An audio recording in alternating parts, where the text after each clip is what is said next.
కాకినాడ నగరంలో వివిధ ప్రాంతాలలో ఏర్పాటు చేసిన గణపతి మండపాలు ప్రజలను విశేషంగా ఆకట్టుకుంటున్నాయి. ఒక్కో చోట ఒక్కో తరహాలో విగ్రహాలు ఏర్పాటు చేసి పూజాధికారులు నిర్వహిస్తున్నారు. కాగా కాకినాడ పెద్ద మార్కెట్ లో వరసిద్ధి వినాయక యువజన సంఘం ఆధ్వర్యంలో ఏర్పాటు చేసిన డ్రై ఫ్రూట్స్ వినాయకుడు ప్రత్యేకంగా కనిపిస్తున్నారు. డ్రై ఫ్రూట్ వినాయకుడిని చూసేందుకు పెద్ద ఎత్తున భక్తులు తరలి వస్తున్నారు.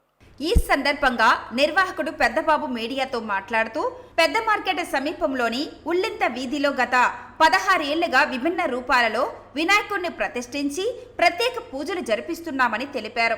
గతంలో రుద్రాక్షలు, నెమలి పించాలు, పెన్నెలు, రాగి నాణేలు, ముత్యాలతో వినాయకుడిని రూపొందించామని తెలిపారు.